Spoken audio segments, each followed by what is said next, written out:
अब प्रश्न उठा कि भगवान की शरण हमको क्यों जाना चाहिए, हम भगवान के शरणागत क्यों हुए, क्या जरूरत है। हमारी जरूरत तो रोटी कपड़ा मकान है, अब वो तो भगवान की दया से बढ़िया से चल रहा है, रोटी खाने को मिल रही है, कपड़े भी बढ़िया पहने हुए हैं, जो चाहते बढ़िया कपड़ा पहनते हैं, और रहने को घर है, तो हमारी सब आवश्यकताएं पूरी हो रही। भगवान मिल जाएं तो भी अच्छा, न मिलें तो भी अच्छा, न मिलें तो हमारा क्या घाटा है। हम भगवान की शरण क्यों जाएं, तो शरणागति के 9 कारण,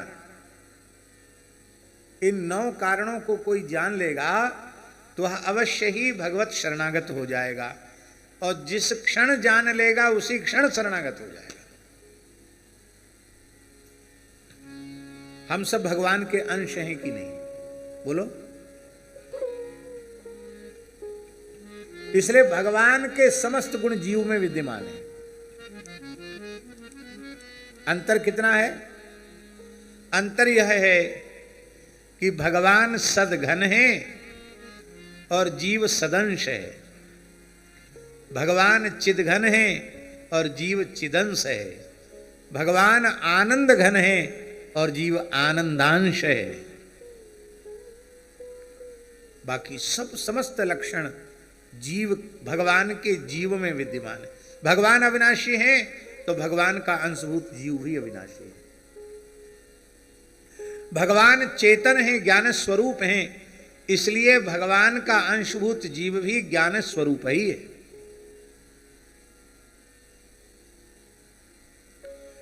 उसमें अविद्या माया जड़ता नहीं है, वो शुद्ध प्रकाश स्वरूप है, ज्ञान स्वरूप है। और भगवान आनंद घन है, और उन आनंद घन भगवान का अंश होने से सहज सुख राशि, न जीव को पहले कभी दुख हुआ, न आज दुख है, न आगे दुख का स्पर्श हो सकता है, क्योंकि उसका स्वाभाविक जो निज स्वरूप है वह आनंद स्वरूप ही है। भगवान स्वभाव से विकार रहित हैं, निर्विकार हैं, और भगवान का अंशभूत जीव भी स्वभाव से ही निर्विकार है, निर्मल है। अब एक प्रश्न है, बहुत ध्यान से सुनेंगे। एक प्रश्न है कि अभी आप बोल रहे थे कि अंश में अंशी के गुण होते हैं और भगवान के सभी गुण अंशभूत जीव में विद्यमान हैं, तो उन गुणों की अनुभूति हमें क्यों नहीं हो पा रही है। हम अविनाशी का अंश होकर भी जन्म मृत्यु के चक्र में पड़े हैं, 84 योनियों के चक्र में पड़े हैं, 84 लाख योनियों को भोग रहे हैं। कितने जन्मों से भोग रहे हैं, कितने जन्मों से पैदा हो रहे हैं, मर रहे हैं, इसकी सूची किसी के भी पास उपलब्ध नहीं है। यह कोई निर्णय नहीं कर सकता कि सबसे पहली सृष्टि कब बनी। जब भी पहली सृष्टि बनी होगी तब से लेकर अब तक हम मुक्त नहीं हो पाए, क्योंकि यदि संस्कृति के चक्र से छूट जाते, मुक्त हो जाते, तो हमारा यह वर्तमान जन्म ही नहीं होता। हमारा वर्तमान जन्म यह प्रमाणित करता है कि हमारे इसके पीछे वाले असंख्यों जन्म भी व्यतीत हो गए। ऐसे ही जन्म समूह सिराने, जन्मों के समूह ठंडे हो गए। और बड़ी ऊंची बात है, हमारे ऋषि महर्षियों ने, हमारे व्यास वाल्मीकि आदि ऋषियों ने हमारे इतिहास पुराण धर्म ग्रंथों में इसलिए मनुष्य को मोक्ष रूपी उस परम पुरुषार्थ को प्राप्त करने के अनेकों उपाय बतला दिए गए हैं। ये न बन सके तो इतना कर लो, इतने से भी हो जाएगा। अब आपसे कुछ भी न बनता हो, आप ऋषिकेश में गंगा जी के शरण में आ जाओ और अंतिम क्षण तक गंगा जी के तट का त्याग मत करो। ये निश्चय कर लो कि हमको गंगा जी की ही शरण में रहना है। हम आपको पक्का गारंटी पूर्वक, प्रतिज्ञा पूर्वक ये बात बोल रहे हैं। कोई साधन बने अच्छी बात है, पर कथनचित साधन न्यून और शिथिल होगा तो भी भगवती त्रिभुवन पावनी पतित पावनी ब्रह्मद्रव स्वरूपा गंगा जी के पुण्य प्रताप से, ऋषिकेश धाम की दिव्य महिमा से आप यहीं से वैकुंठ को प्रयाण करेंगे। तव तट निकटे यस्य निवासः खलु वैकुंठे तस्य ही वासः। प्रातस्मरणीय परम ज्ञान विज्ञान संपन्न सेठ श्री जयदयाल जी गोयंदका जी ने इसी पवित्र भावना को ध्यान में रखते हुए, उस काल में जब यहाँ आने की भी बहुत सुविधा नहीं थी, उसमें गीता भवन की स्थापना, यहाँ काली कमली वाले स्वामी जी ने वानप्रस्थ की स्थापना, ये सब जो स्थान बनाए गए ये इसी भाव को लेकर बनाए गए कि कम से कम कोई भाग्यशाली जीव यहाँ मरने का संकल्प लेकर भी आ जाएगा तो भी उसका कल्याण हो जाएगा। और अभी बहुत पुरानी बात नहीं है, आपके पूज्य पिताजी श्री चांदगोटिया जी, विष्णु प्रसाद जी चांदगोटिया जी, यही नाम है ना, गंगा जी के तट का निवास, गीता प्रेस की सेवा, पूज्य स्वामी जी के दिव्य सत्संग का प्रभाव ऐसा था कि शारीरिक रूप से अस्वस्थ होने के बाद भी हम जब मिले तो एक वाक्य भी उन्होंने अपने स्वास्थ्य के बारे में नहीं कहा और अंतिम क्षण तक गंगा जी के तट पर निवास किया और यहीं से भगवान की नित्य सन्निधि प्राप्त की। ये कितनी ऊंची बात है। आपसे कुछ नहीं बनता हुआ ब्रजभूमि का आश्रय ले लो, अंतिम श्वास तक ब्रजरज में ही रहेंगे, ये निश्चय कर लो, आपका कल्याण हो जाएगा। आप जगन्नाथपुरी में अंतिम श्वास तक रहने का निश्चय कर लो, आप मोक्ष प्रदायिनी काशी में निवास का निश्चय कर लो, और काशी में केदार खंड में यदि निवास की प्रतिज्ञा कर लो तो वहां तो सद्यः मुक्ति है। तो कहने का आशय यह है कि जन्म के समय तो हम परतंत्र थे, अपने कर्म के अधीन अमुक जाति में, अमुक प्रांत में, अमुक गांव में, अमुक जनपद में, अमुक परिवार में हमारा जन्म हो गया, किंतु मरने की स्वतंत्रता भगवान ने दे रखी है कि आप किसी पवित्र तीर्थ में गंगा जी का आश्रय लेकर अपने देह का विसर्जन कर सकते हैं। मान लो गंगा जी न मिले, यमुना जी न मिले, कोई धाम क्षेत्र तीर्थ न मिले, तो भी चिंता की बात नहीं है। आज से, अभी से, इसी क्षण से राम नाम लेना आरंभ कर दो। आप दुनिया के किसी कोने में होंगे, यदि आज से आपने राम नाम का लेने का निश्चय कर लिया, वहीं से आप भगवत धाम प्रयाण कर जाएंगे। कथनचित मृत्यु के क्षण में बात, पित्त, कफ आदि सन्निपात के दोष के कारण आप मूर्छा में चले गए, कोमा में चले गए, आप भगवान की याद नहीं कर पाए, भगवान का नाम नहीं ले पाए। पर यदि जीवन भर आपने राम नाम का आश्रय लिया है तो उस क्षण में भगवान आपके बदले नामक आपका नाम स्मरण करके अपने नित्य धाम में ले जाएंगे। ऐसा पुराणों में आश्वासन है। तो जीव के कल्याण के न जाने कितने साधन हमारे पुराणों में कहे गए हैं। तो हम सत्स्वरूप भगवान के अंश हैं, और यदि इस जन्म मृत्यु रूपी विनाश के चक्र से हम बचना चाहते हैं तो हमें भगवान की शरण लेना चाहिए। पहला कारण हो गया कि नहीं, भगवान ज्ञान स्वरूप हैं और उनके अंश होकर भी हम अविद्या से ग्रसित हैं, अज्ञान ने हमको घेर रखा है, हम अपने स्वरूप को भूले हुए हैं। मायावश स्वरूप बिसरायो, हमने अपने स्वरूप को भुला दिया है।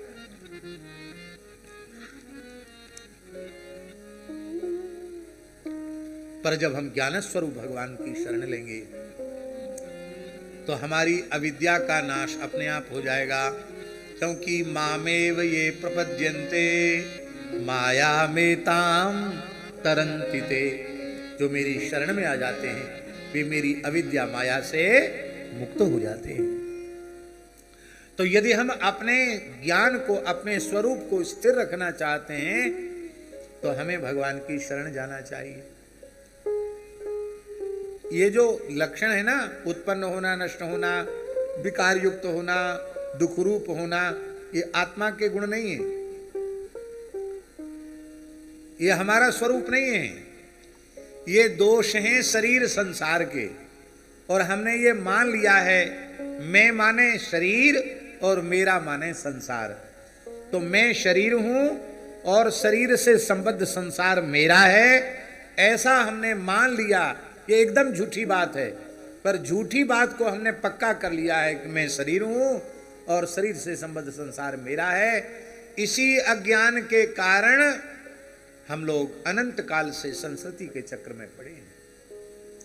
तो शरणागत होने के बाद ये निश्चय करना, आज से हम केवल भगवान के हैं और केवल भगवान ही हमारे हैं, ऐसा अपने मन में पक्का निश्चय कर लेना। शरीर संसार से संबंध जोड़कर रखने वाले लोग वो कहते हैं, अभी कल ही कह रहे थे जगदीश बाबू जी, जगदीश दास जी कल ही कह रहे थे कि महाराज जी गृहस्थियों में तो ऐसा बोलते हैं कि कोई 60 साल का हो जाता है तो परिवार में लोग कहने अब वे सठिया गए हैं, माने 60 साल के हो गए, अब ज़्यादा इनका दिमाग ठीक नहीं है, कभी कुछ बोलते हैं कभी कुछ बोलते हैं। अब 60 में सठिया गए और ज़्यादा उम्र हो गई तो तब तो बिल्कुल ही भूल जाते, सब कुछ भूल जाते हैं। पर हम आपसे पूछ रहे हैं, सही सही उत्तर देना। परम श्रद्धेय प्रातः स्मरणीय स्वामी श्री राम सुखदास जी महाराज कितनी आयु तक विराजे? 100 वर्ष तो पूरा हो गया था कि नहीं? 102 102 वर्ष की आयु तक विराजे और अंतिम क्षण तक उनका ज्ञान, उनकी चेतना, उनका विवेक, उनकी स्वरूप में स्थिति एक जैसी बनी रही। भगवत धाम प्रयाण के 2 दिन पूर्व ही उन्होंने प्रवचन दिया। 2 दिन पूर्व ही दिया ना प्रवचन, है क्या? लो, शाम को 5 बजे प्रवचन दिया, भगवत चर्चा की और ये कहा कि अभाव की निवृत्ति बिना भगवान की शरणागति की नहीं होगी। शरीर संसार अभाव रूप हैं और भगवान भाव रूप हैं, इसलिए भगवान की शरण ग्रहण करो। कितनी ऊंची बात है। तो ये प्रमाण है, वहां सठियाने वाला सिद्धांत तो नहीं लगा कि 60 साल के हो गए तो सठिया गए। हमारे पूज्य गुरुदेव पहाड़ी बाबा महाराज जीवन मुक्त भगवत प्राप्त सिद्ध संत थे, परम समर्थ सिद्ध योगी थे। आओ, तो हम निवेदन कर रहे थे, वो परम सिद्ध संत थे और उनकी आयु का कोई अनुमान हम लोगों के पास नहीं था, केवल हमारे पास ही नहीं, पूरे साधु समाज में। पूज्य श्री देवरहा बाबा जी महाराज कितनी बड़ी आयु प्राप्त करके गए। वो कहते थे हमारे संगी साथी हैं, वो कहते थे सिद्ध महात्मा हैं। तो अनुमान हम लोग लगाते हैं उनके सन संबत को जोड़ करके, कब वो वृंदावन आए, कब तक विराजे। कम से कम 125 से लेकर 130 वर्ष तक वो शरीर में विराजे। 125 वर्ष या 130 वर्ष की आयु तक वे विराजे। और आयु ऐसी बताते थे वो। 1985 में जब हम उनके चरणों में गए तो हमारे सामने किसी ने पूछा, महाराज जी आपकी आयु? अरे बोले आयु का क्या क्या कहना, 90 से ऊपर चल रही है। क्या बोले? 90 से ऊपर चल रही है। और सन 2000 में आकर किसी ने उनसे पूछा, महाराज जी आपकी अवस्था तो बहुत होगी। बोले बहुत ज़्यादा नहीं है, 90 से ऊपर चल रही है। तो हमने कहा महाराज जी 1985 में भी आपने कहा था 90 से ऊपर चल रही है और अभी भी आप बोलते हैं 90 से ऊपर चल रही है, फिर 90 से ऊपर कब तक चलेगी? तो हंसकर बोले कि हमको अपनी आयु बता करके पुजाना नहीं है। बड़े बड़े ऋषि महर्षि लाखों हजारों वर्ष तक विराजे, क्या है? कुछ नहीं है। महाकाल की दृष्टि में यह आयु कोई बड़ी आयु नहीं है। हमको अपनी आयु बताकर पुजाना नहीं है। ऐसी उनकी अंतःकरण की अवस्था थी। अब 90 से 2090 से ऊपर बोलते थे तो 90 ही मान लो, तो 2000 तक कितने हो गए? कितना हो गए बोलो? हैं?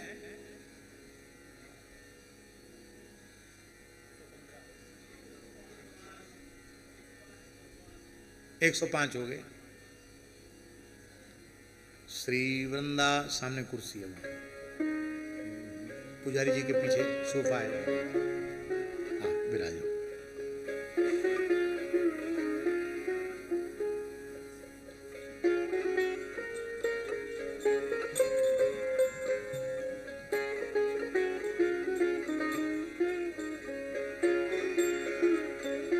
श्री वृंदावन बिहारी जय।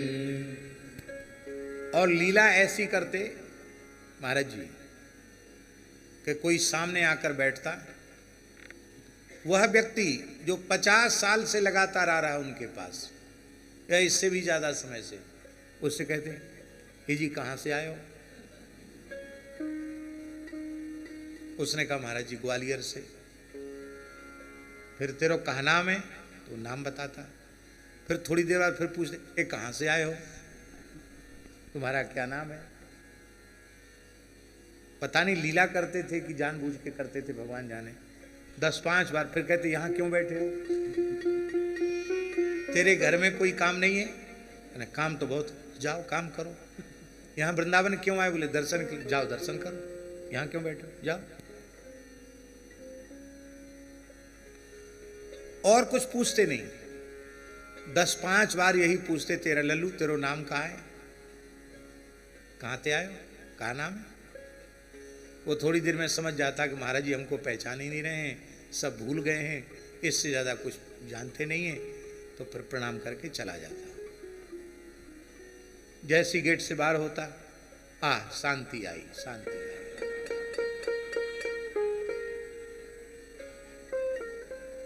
हमने एक बार महाराज जी से पूछा, महाराज जी बिल्कुल भूल जाते हैं पुराने से पुराने लोगों को।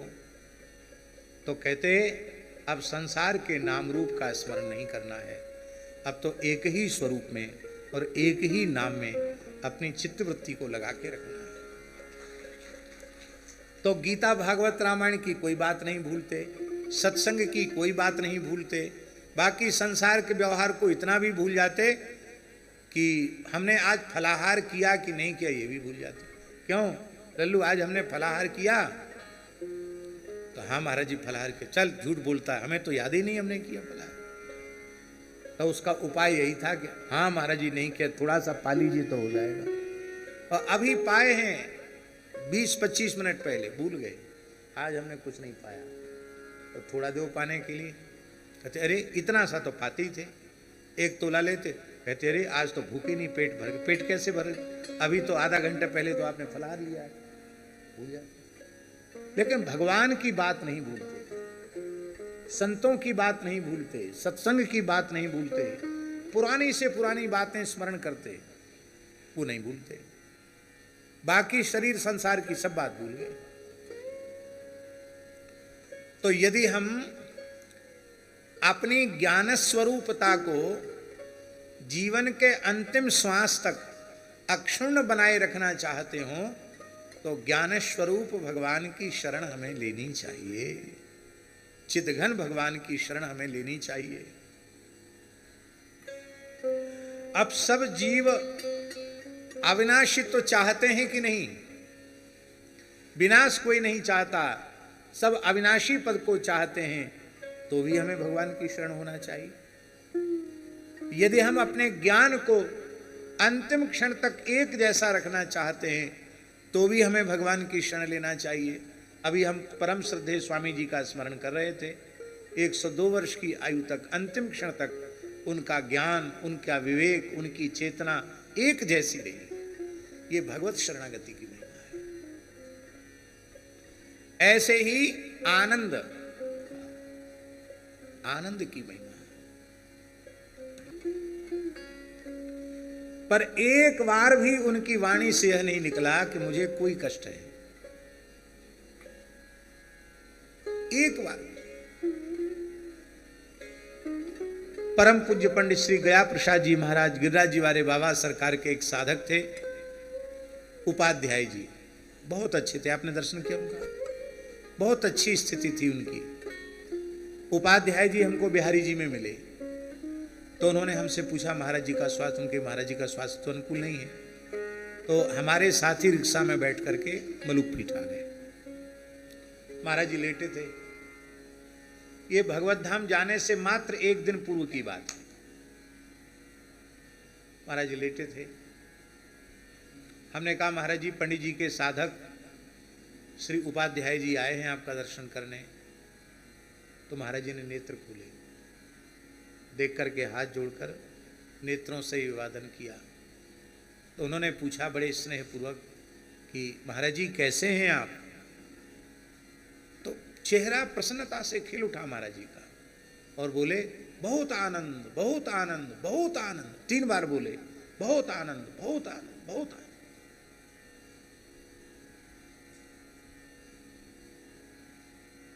वो आनंद केवल वाणी से नहीं बोल रहे थे, वो आनंदोल्लास उनके श्रीअंग पर प्रकट हो रहा था। थोड़ी देर बाद बोले, 1-2 मिनट बाद, एक बात का बहुत कष्ट है।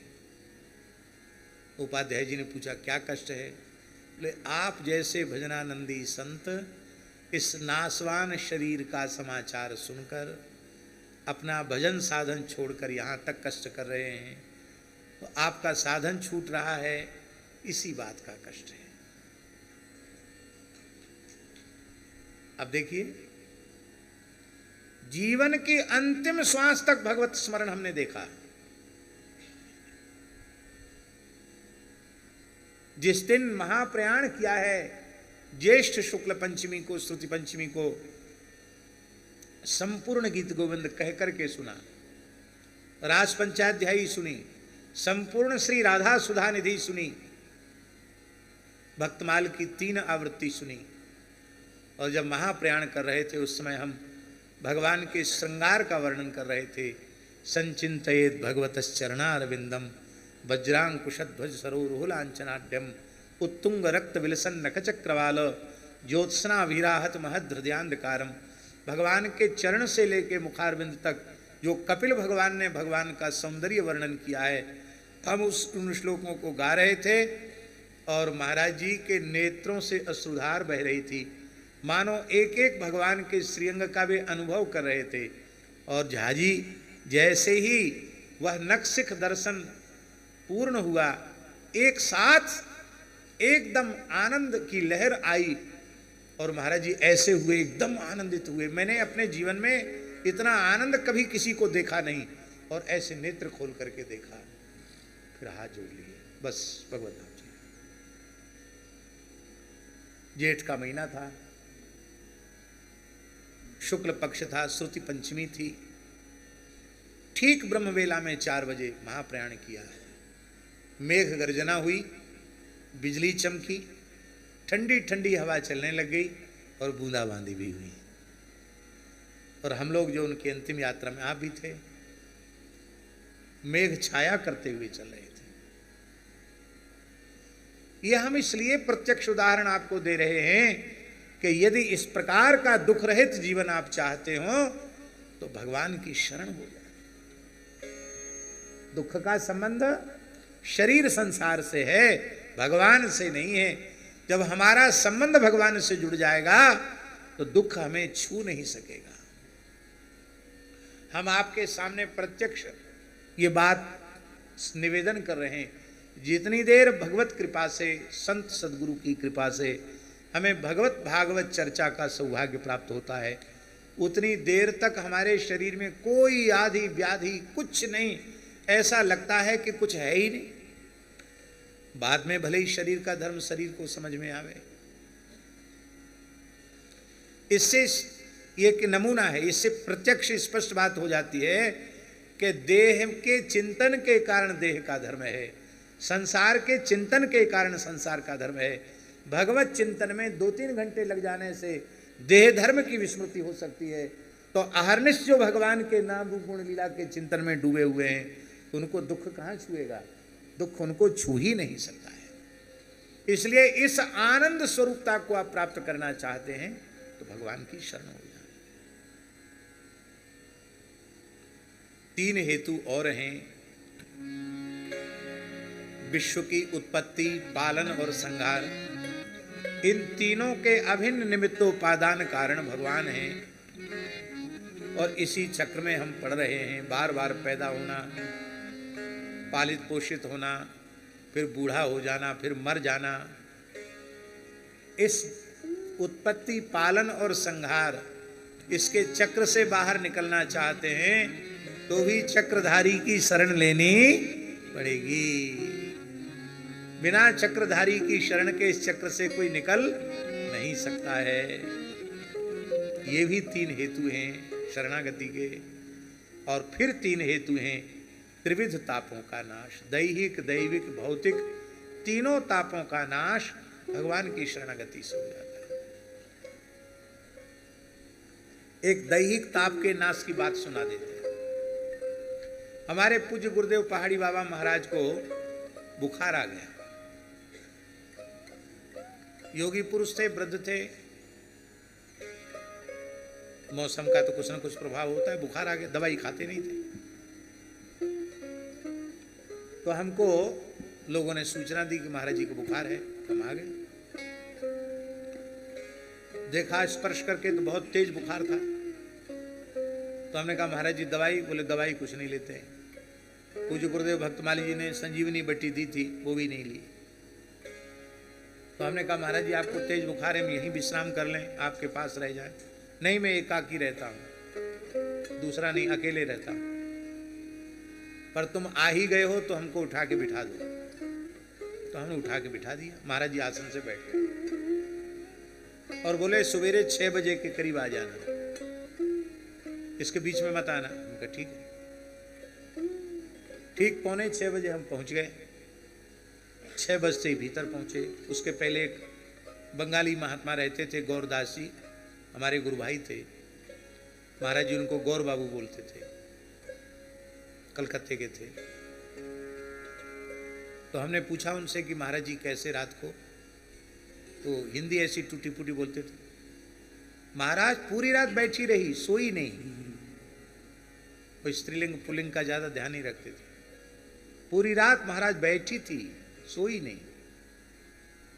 आपने बिठाया वैसी बैठी थी। तो हमको हुआ महाराज जी बैठी रह गए।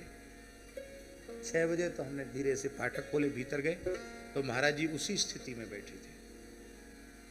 रात्रि को लगभग 8 बजे जैसे हमने बिठाया था, उसी आसन से सवेरे 6 बजे तक बैठे थे। अब हम क्या उपमा दें? प्रस्तर प्रतिमा, जैसे कोई पत्थर की बनी हुई प्रतिमा, इस तरह से बैठे थे। अब महाराज जी समाधि में, ध्यान में है, इनको बोलना उचित है कि नहीं। तो डरते डरते मैंने उनके हाथ का स्पर्श किया। तो हाथ में के स्पर्श से लगा बुखार नहीं है।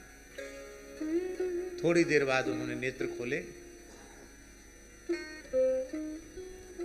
राम राजा दुख भंजन सकल पूर्ण काम, गोविंद गोपाल गोविंद गोपाल, भज नारायण भज नारायण भज नारायण भज नारायण भज नारायण, श्री राम जय राम जय जय राम, श्री राम जय राम। वाह, आ गए। छूटते ही बोले भगवान जब विशेष कृपा करते हैं तब शरीर में बुखार आता है। हमने कहा महाराज जी इसमें कौन सी कृपा हो गई? अरे बोले कृपा देख लो, प्रत्यक्ष कृपा देख लो। वैसे थोड़ा दूध पी के थोड़ा सो जाते थे तो उतना समय भजन से विमुख हो जाते थे। आज पूरी रात राम नाम महामणि का ऐसा प्रकाश हुआ है। आहा आहा आहा, कितना आनंद भजन का। भजन का भजन हो गया पूरी रात और बुखार भी चला गया, दोनों काम हो गए। और बोले देखो शरीर में बीमारी आना बहुत जरूरी है। ये भगवान की बड़ी कृपा होती तब बीमारी आती। क्यों? कहते नहीं तो मनुष्य शरीर का अभिमान में फूल जाए, बड़ों का अपमान करने लग जाए, भगवान को भूल जाए। इसलिए शरीर में अहमता ममता कम करने के लिए भगवान कृपा करते हैं तो शरीर में आधी व्याधि आती है। अब देखो दैहिक कष्ट तो आया लेकिन भगवत चिंतन की महिमा से उस कष्ट का स्पर्श उनको नहीं हुआ। तो तापत्रय विनाशाय, दैहिक दैविक भौतिक आध्यात्मिक आधिदैविक आधिभौतिक तीनों प्रकार के तापों का अत्यंत नाश विनाश भगवान की शरणागति से हो जाता है। भगवान की शरणागति की बड़ी भारी महिमा है। तो हम भगवान की शरण हैं। सच्चिदा, आप लोग बोल लीजिए, श्लोक सबको याद होगा। सच्चिदानंद रूपाय, सच्चिदानंद रूपाय, विश्वोत्पत्त्यादि हेतवे, विश्वोत्पत्त्यादि हेतवे, तापत्रय विनाशाय, तापत्रय विनाशाय, श्री कृष्णाय वयं नुमः, श्री कृष्णाय वयं नुमः। दूसरे श्लोक में श्री सुखदेव जी की शरणागति। तम सर्वभूत हृदयम मुनिमानतोस्मि यम प्रव्रजंतमनुपेतमपेत कृत्यं द्वैपायनो विरह कातर आजुहाव पुत्रेति तन्मयतया तर्वोभिनेदुस्तम सर्वभूत हृदयम मुनिमानतोस्मि। सर्वभूत हृदय श्री सुखदेव जी के चरण कमलों की हम शरण ग्रहण करते हैं। ये जहाजी इसलिए है, पूज्य गुरुदेव भक्तमाली जी कहते थे, भगवत शरणागति बिना सद्गुरु शरणागति के पुष्ट नहीं होती है। जीव को भगवान की शरण में जाना चाहिए, यह बोध कराने वाला तत्व कौन है? गुरु तत्व ही तो है। तो भगवत शरणागति गुरु शरणागति के बिना पुष्ट नहीं होती। इसलिए पहले भगवत शरणागति और भगवत शरणागति को पुष्ट करने के लिए आचार्य शरणागति, गुरु शरणागति। और जब गुरु जी की शरणागति होगी, सुखदेव जी की शरणागति होगी, तब ना शुक शास्त्र श्रवण का सौभाग्य प्राप्त होगा। इसलिए सुखदेव जी की शरणागति इसलिए कि हम शुक शास्त्र, जो श्रीमद् भागवत महापुराण है, जो परमहंस संहिता है, इसके श्रवण का अधिकार हमें प्राप्त हो जाए। गुरु कैसा होना चाहिए? सुखदेव जी के वैराग्य के निरूपण से ही उनका स्मरण आरंभ किया। यम प्रव्रजंत मनुपेत मपेत कृत्यम